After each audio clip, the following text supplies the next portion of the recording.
পুনর্বহালের দাবিতে মুখ্যমন্ত্রী মমতা ব্যানার্জিকে চিঠি দিয়েছেন চাকরিহারা যোগ্য শিক্ষক শিক্ষিকাদের একাংশ।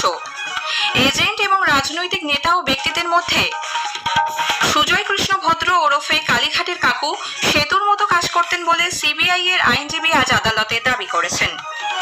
কলকাতা হাইকোর্ট চিংড়িঘাটা এলাকায় মেট্রো রেলের স্থগিত থাকা কাজের বাধা কাটাতে রাজ্য সরকার, পুলিশ, রেল সহ সব পক্ষকে আলোচনায় বসার পরামর্শ দিয়েছে। কিংবদন্তি অভিনেতা মহানায়ক উত্তম কুমারের ১০০তম জন্মদিনে আজ চলচ্চিত্র জগৎ সহ আপামর বাঙালি তাকে শ্রদ্ধার সঙ্গে স্মরণ করছে। জঙ্গলমহল সহ রাজ্যের অন্যান্য জেলায় আজ করম পরব উদযাপিত হচ্ছে। নিম্নচাপের প্রভাবে আজ দক্ষিণ ২৪ পরগনা, পশ্চিম মেদিনীপুর ও ঝাড়গ্রাম জেলায় বজ্রবিদ্যুৎ সহ বৃষ্টির পূর্বাভাস। আসছে বিস্তারিত খবরে। পরীক্ষা না দিয়ে চাকরিতে পুনর্বহালের দাবিতে মুখ্যমন্ত্রী মমতা ব্যানার্জিকে চিঠি দিয়েছেন চাকরিহারা যোগ্য শিক্ষক শিক্ষিকাদের একাংশ। ওই সংগঠনের তরফে চাকরিহারা শিক্ষক সুমন বিশ্বাস মুখ্যমন্ত্রীকে পাঠানো ইমেলে আসন্ন নিয়োগ পরীক্ষা সাময়িকভাবে স্থগিত করে সকল যোগ্যদের নির্ভুল তালিকা প্রকাশ করার দাবি জানিয়েছেন। তার বক্তব্য, চাকরিহারা যোগ্য শিক্ষকদের সঙ্গে আলোচনা করেই নিয়োগ পরীক্ষার দিন নির্ধারণ করুক রাজ্য সরকার। এর পাশাপাশি বিধানসভার বিশেষ অধিবেশনে এই বিষয়ে আলোচনা ও সর্বদলীয় বৈঠকের দাবিও জানিয়েছেন তিনি। একই দাবিতে বিধানসভার অধ্যক্ষ বিমান বন্দ্যোপাধ্যায়কেও চিঠি পাঠিয়েছেন ওই শিক্ষক। আগামীকাল মুখ্যমন্ত্রীর সঙ্গে দেখা করার দাবিতে তারা বিধানসভাতেও যাবেন বলে জানিয়েছেন সুমন বিশ্বাস।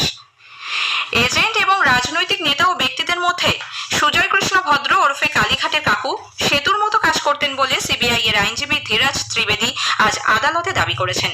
তিনি বলেছেন, সমগ্র দুর্নীতিতে সুজয় কৃষ্ণের ভূমিকা অত্যন্ত গুরুত্বপূর্ণ এবং তার জন্যই বহু যোগ্য শিক্ষক চাকরি পাননি। সিবিআই এর ডেপুটি সলিসিটর জেনারেল আরও বলেন, এই সুজয় কৃষ্ণ বিভিন্ন লোকের থেকে চাকরি দেওয়ার নামে টাকা সংগ্রহ করেছেন এবং তার অধীনে বহু এজেন্ট এই কাজে নিযুক্ত ছিল। আগামী ৮ই সেপ্টেম্বর মামলার পরবর্তী শুনানি।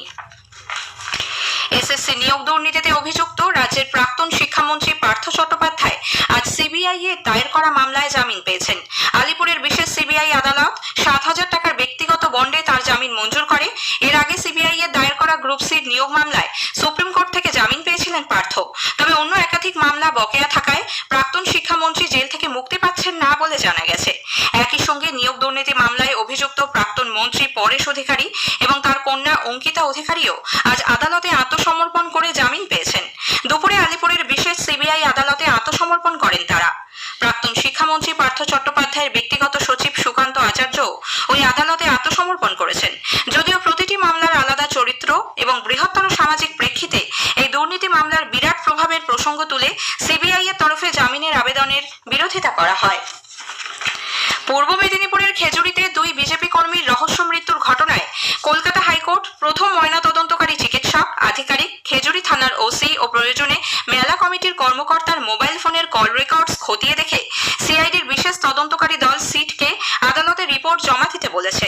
২ বিচারপতি দেবাংশু বসাক ও মোহাম্মদ শাব্বার রশিদের ডিভিশন বেঞ্চ আজ এই মামলার শুনানিতে এই সমস্ত তথ্যের পাশাপাশি তদন্তের অগ্রগতির রিপোর্ট আগামী ৮ই সেপ্টেম্বর আদালতে পেশ করার নির্দেশ দিয়েছেন। দুটি ময়নাতদন্তের ভিন্ন রিপোর্ট নিয়ে উদ্বেগ প্রকাশ করেন বিচারপতি বসাক। সাক্ষীদের সম্পূর্ণ নিরাপত্তা দেওয়ার ব্যবস্থা করতে রাজ্যের অ্যাডভোকেট জেনারেলকে নির্দেশ দেন তিনি। রাজ্যের থানাগুলির নিরাপত্তা ব্যবস্থা জোরদার করতে আধুনিক সিসিটিভি ক্যামেরা লাগানোর সিদ্ধান্ত নেওয়া হয়েছে। প্রাথমিক পর্যায়ে ৬টি কমিশনারেটের ৫০টি থানায় নতুন ক্যামেরা বসানোর কাজ চলবে। প্রতিটি থানায় লাগানো হবে ২০টি উন্নত মানের ক্যামেরা। নতুন ক্যামেরাগুলিতে নাইট ভিশন, স্পষ্ট অডিও এবং ৩৬৫ দিনের স্টোরেজ ক্যাপাসিটি থাকবে। উল্লেখ্য, বর্তমানে প্রতিটি থানায় গড়ে ৬টি ক্যামেরা রয়েছে। সুপ্রিম কোর্টের নির্দেশ অনুযায়ী প্রতিটি থানায় ২০টি ক্যামেরা থাকা প্রয়োজন। রাজ্যের সমস্ত থানায় নতুন ক্যামেরা বসাতে খরচ পড়বে ১০০ কোটির বেশি। প্রাথমিকভাবে কলকাতা সংলগ্ন কমিশনারেটগুলো এজন্য বাছাই করা হয়েছে। নেপাল ও ভুটানের যে সমস্ত নাগরিক স্থল বা আকাশপথে ভারতে আসবেন তাদের আগের মতোই পাসপোর্ট অথবা ভিসা দেখাতে হবে না। কেন্দ্রীয় স্বরাষ্ট্র মন্ত্রক গতরাতে যে অভিবাসন ও বিদেশি নাগরিকদের ছাড়পত্র সংক্রান্ত নির্দেশিকা ২০২৫ জারি করেছে তাতে বিশেষ কিছু ক্ষেত্রে বৈধ পাসপোর্ট, ভ্রমণ সংক্রান্ত নথিপত্র ও ভিসা দেখানোর আর প্রয়োজন থাকবে না বলে উল্লেখ করা হয়েছে। তবে আফগানিস্তান, বাংলাদেশ ও পাকিস্তানের সংখ্যালঘু প্রভু হিন্দু, বৌদ্ধ, জৈন, ফার্সি অথবা খ্রিস্টান যারা ধর্মীয় নির্যাতন অথবা ধর্মীয় নির্যাতনের আশঙ্কায় 2024 সালের 31শে ডিসেম্বরের আগে বৈধ পাসপোর্ট বা নথি ছাড়াই ভারতে আশ্রয় নিতে বাধ্য হয়েছিলেন অথবা তাদের নথিপত্রের মেয়াদ উত্তীর্ণ হয়ে গেছে, তাদেরকে বৈধ পাসপোর্ট বা ভিসা রাখার বাধ্যবাধকতা নেই বলে জানানো হয়েছে। কলকাতা হাইকোর্ট চিংড়িঘাটা অঞ্চলে মেট্রো রেলের কাজের বাধা কাটাতে সব পক্ষকে আলোচনায় বসার পরামর্শ দিয়েছে। বিচারপতি সুজয় পাল ও বিচারপতি স্মিতা দাসদের ডিভিশন বেঞ্চ আজ রাজ্য সরকার, police, railway Vikas Nigam, metro rail ও কেএমডিএ কে বৈঠকে বসে প্রকল্প নিয়ে উদ্ভূত সমস্যার সমাধান খুঁজতে বলেন। কবে তারা বৈঠকে বসতে পারবেন সে বিষয়ে আগামীকাল আদালতকে জানাতে বলেছে বেঞ্চ। উল্লেখ্য, মেট্রো রেলের অরেঞ্জ লাইনে গৌরকিশোর ঘোষ এবং বেলেঘাটা স্টেশনের মধ্যে মাত্র 366 মিটার জায়গায় কাজের সমস্যার জন্য প্রকল্পের অগ্রগতি বাধাপ্রাপ্ত হচ্ছে। স্থানীয় সংবাদ শুনছেন আকাশবাণী কলকাতা কেন্দ্র থেকে। কিংবদন্তি অভিনেতা মহানায়ক উত্তম কুমারের 100তম জন্মদিনে আজ চলচ্চিত্র জগৎ সহ আপামর বাঙালি তাকে শ্রদ্ধার সঙ্গে স্মরণ করছে। অভিনেতার জন্ম শতবর্ষের সূচনা লগ্নে আজ শহর জুড়ে নানা অনুষ্ঠানের আয়োজন করা হয়েছে। সর্বকালের শ্রেষ্ঠ ও জনপ্রিয় অভিনেতা হিসেবে তার অসাধারণ অভিনয় প্রতিভার জন্য আজও তিনি অমর হয়ে রয়েছেন। একটি প্রতিবেদন। উত্তম কুমার সম্পর্কে সত্যজিৎ রায় বলেছিলেন, মস্ত ফাঁকিবাজ। দেখলেন না কেমন ফাঁকি দিয়ে চলে গেল? 100তম জন্মদিন ছুঁয়ে যাওয়া একজন অভিনেতার জনমানসে এমন জীবন্ত উপস্থিতি ইতিহাসে বিরল। নায়কের ভূমিকায় তার সংলাপ প্রকৃতপক্ষে তার জীবন কথা। তো মনে মনে জানতাম যে ওর অভিনয়ের স্টাইলটা ভুল, কারণ সেটা পুরনো, আজকের দিনে সেটা অচল। বাংলা আধুনিক গান জনপ্রিয়তার শীর্ষে পৌঁছানোর অন্যতম কারণ ছিল চলচ্চিত্রে তাঁর উপস্থিতি।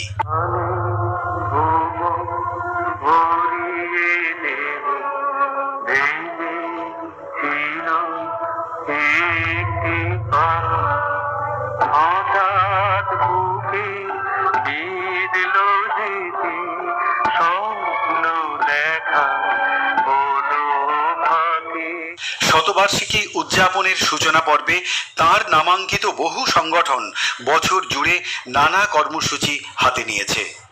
অভিজিৎ চক্রবর্তী, আকাশবাণী সংবাদ, কলকাতা।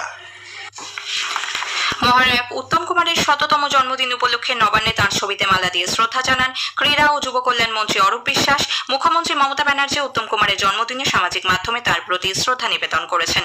টালিগঞ্জ মেট্রো স্টেশনে মহানায়কের মূর্তিতে মালা দিয়ে শ্রদ্ধা জানান বিজেপির রাজ্য সভাপতি শ্রমিক ভট্টাচার্য। রাজ্য সরকারের তথ্য সংস্কৃতি দপ্তরের উদ্যোগে কলকাতার রবীন্দ্র সদনে আয়োজিত অনুষ্ঠানে বিশিষ্ট শিল্পীরা গানে সংলাপে তাঁকে স্মরণ করেন। আজ করম পরব। ভাদ্র মাসের একাদশী তিথিতে আদিবাসী সম্প্রদায়ের মানুষ এই উৎসব পালন করেন। জঙ্গলমহল তথা বৃহত্তর ছোটনাগপুরের আদি জনগোষ্ঠীর সবচেয়ে বড় উৎসব হল করম পরব। জঙ্গলমহলের বাঁকুড়া, পুরুলিয়া, পশ্চিম মেদিনীপুর ও ঝাড়গ্রাম জেলায় কৃষিভিত্তিক এই উৎসব ব্যাপক উৎসাহ উদ্দীপনায় উদযাপিত হচ্ছে। কুমারী মেয়েরা সারাদিন উপবাস থেকে যাওয়া নাচ ও গীতের মাধ্যমে শস্য উৎপাদনের মঙ্গল কামনায় দিনটি করম দেবতার সংকল্পে নিবেদিত করেন। রাষ্ট্রপতি দ্রৌপদী মুর্মু, প্রধানমন্ত্রী নরেন্দ্র মোদী, রাজ্যের মুখ্যমন্ত্রী মমতা ব্যানার্জি করম পুজো উপলক্ষে সকলকে শুভেচ্ছা জানিয়েছেন। নদিয়ার কৃষ্ণনগরে ছাত্রী ঈশিতা মল্লিকের খুনের ঘটনায় মূল অভিযুক্ত দেশরাজ সিংকে ওই ছাত্রীর মা ও ভাই আজ শনাক্ত করেছে। কৃষ্ণনগর জেলা সংশোধনাগারে গিয়ে দেশরাজকে শনাক্ত করেন তারা। উল্লেখ্য, গত 25শে আগস্ট কৃষ্ণনগরের বাড়িতে ঢুকে ঈশিতা মল্লিককে খুব কাছ থেকে গুলি করে দেশরাজ খুন করে বলে অভিযোগ। উত্তর পশ্চিম বঙ্গোপসাগরের উপর তৈরি নিম্নচাপ অঞ্চলটি আজ সুস্পষ্ট নিম্নচাপে পরিণত হয়েছে। আগামী 24 ঘন্টায় তা উত্তর ওড়িশা, সংলগ্ন ঝাড়খণ্ড এবং উত্তর ছত্তিশগড় হয়ে পশ্চিম উত্তর পশ্চিমে অগ্রসর হবে। এর ফলে আজ দক্ষিণ 24 পরগনা, পশ্চিম মেদিনীপুর এবং ঝাড়গ্রাম জেলায় বজ্রবিদ্যুৎ সহ ভারী বৃষ্টির পূর্বাভাস দিয়েছে আলিপুর আবহাওয়া দপ্তর। তাপপ্রবাহকে রাজ্যভিত্তিক প্রাকৃতিক বিপর্যয়ের তালিকায় অন্তর্ভুক্ত করা হয়েছে। এর ফলে এখন থেকে হিটস্ট্রোক বা সানস্ট্রোকে রাজ্যে কেউ প্রাণ হারালে মৃতের পরিবার 2 লক্ষ টাকা করে ক্ষতিপূরণ পাবে।